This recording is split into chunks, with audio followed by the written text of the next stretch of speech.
Good morning, Year 5-6. This is the start of our first project of 2021. Hooray! So this art project that we're going to be doing is called the Happiness Project. During this project, we're thinking about how art can help us manage our emotions. Those of you that have seen my artwork and that know me know that every bit of my artwork is a little bit of me. It's determined by how I'm feeling at the time.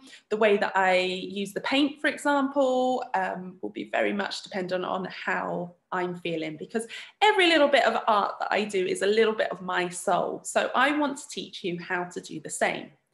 So during this project, we're mainly going to be thinking about abstract art, and we're going to be learning the techniques, and we're going to be really playing on and using our own emotions to do that.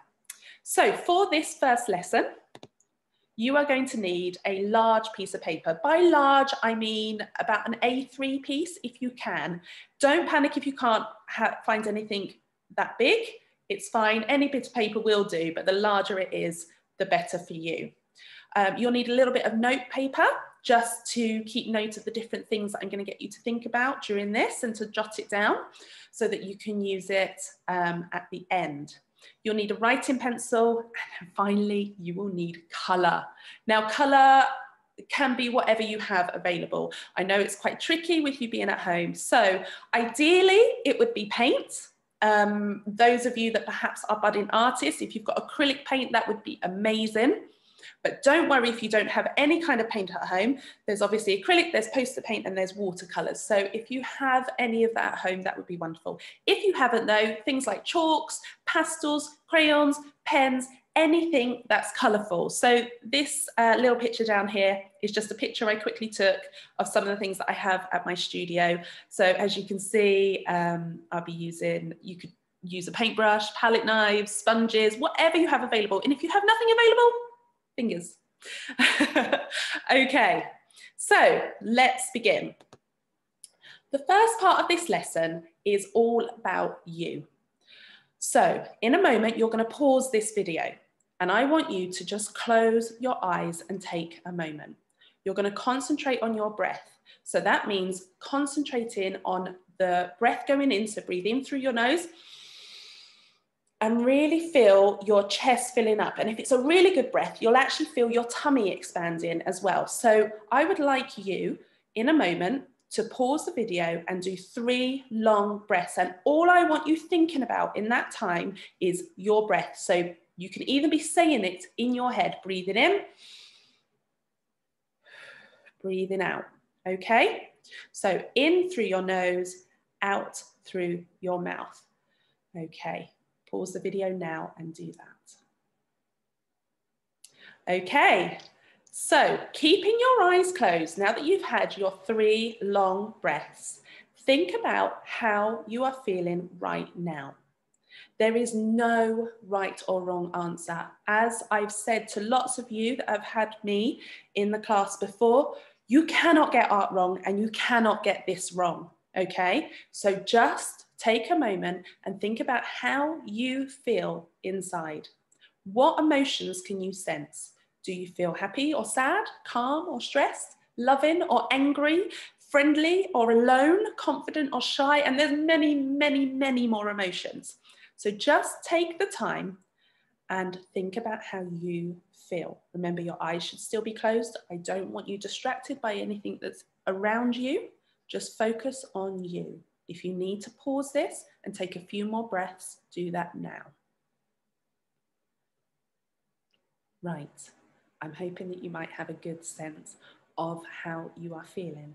So on your note paper and with your pencil, just jot down 10 things that you're feeling. If you can't quite get to 10, that's fine. Just as many things as you can think of, just jot them down. And you can do that in any way. You can do it in a list, you can do it in a spider diagram. It can just be a whole load of messy words. That's absolutely fine. Now I'm going to show you this next slide, which has some examples, okay? Now, you may not be feeling any of these things, and that's absolutely fine. You might feel like you're feeling all of them, but just take a moment now, pause the video and try and write down at least 10 things that you are feeling. Okay, well done. Right, keep hold of that. We're going to need that for the next bit. So look at your list. Have a look through all of your feelings, okay? And then look at these colour splats. What colours are you drawn to with the way you're feeling? So you might notice that actually you're feeling contrasting things. So you might be feeling happy and sad. You might be happy to be home, but sad because you're missing your friends. And that's absolutely fine. But it might be that there is one colour for happy and one colour for sad. And seen as they are contrasting feelings, then they're likely to be contrasting colours. Now, as a little bit of a reminder, contrasting colours are those colours that are opposite each other on the colour wheel, okay? And that is a really good thing for you to know, a really useful tool, okay? And we'll talk about that a little bit when it comes to you doing your artwork today. So have a think. You might find that your colours are all similar because your feelings are all quite similar. So for example, happy, you might have happy, joyous, friendly, all those things that are quite similar. And that's when you might find that you're actually getting colour harmonies. Okay, now the colour harmonies are those colours that sit together on the colour wheel. They blend really nicely together. And we'll talk about that a little bit more when it comes to doing your artwork.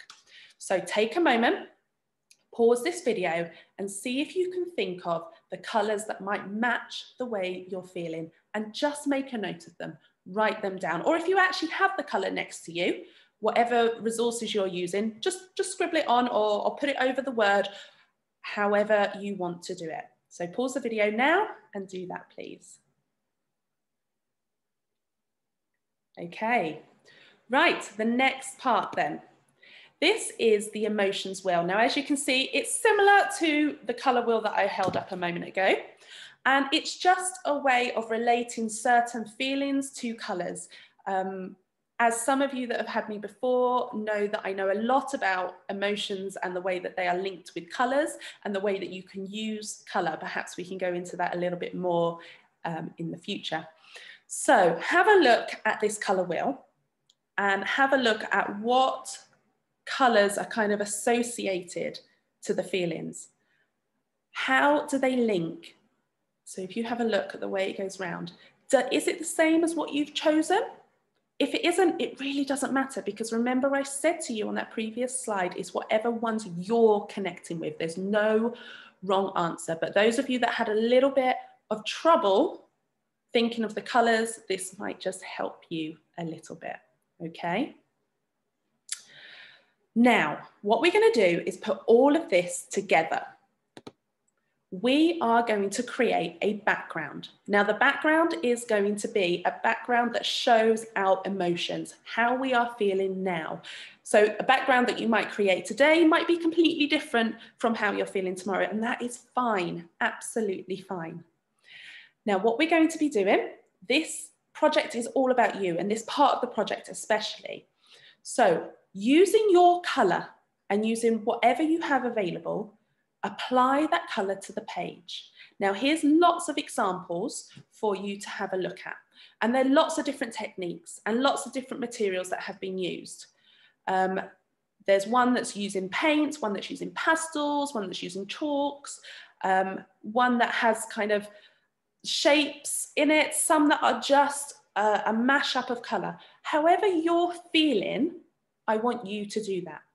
Now, I showed you the kind of resources that I had available. This one here is actually one that I did. Okay, now this one was with paint. And if I hold it close, you can see the texture on there, because I didn't just, in fact, I barely used the brush at all. What I've done is I picked the colours. So I wonder if any of you can kind of think how I was feeling when I did this painting right here. So actually what I did was just put the colour straight onto the canvas. I've then pulled the colour away. So I've used another piece of paper to pull the colour away, and that's where you get these ridges. I've used a sponge to apply some of the colour in some of the gaps. And then my favourite bit, I have used the paintbrush for this bit. but I got the paintbrush, I loaded it up with colour, and I would check with your parents before you do this.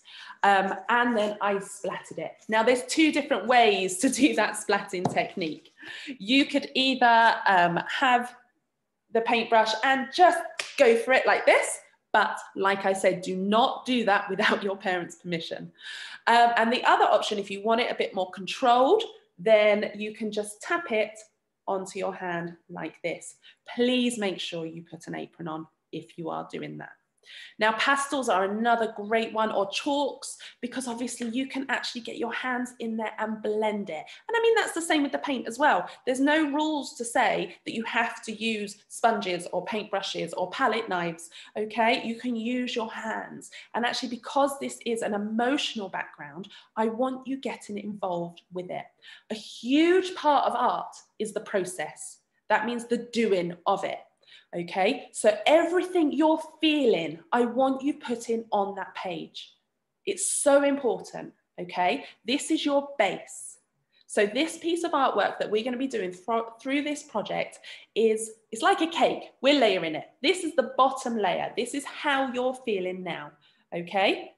And this is the start to creating an abstract piece of art. So I want you to pause this video.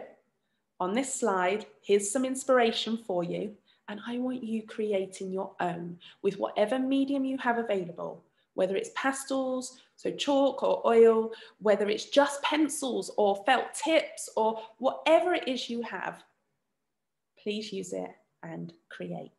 I can't wait to see what you do, and I look forward to seeing you in the next lesson. Bye.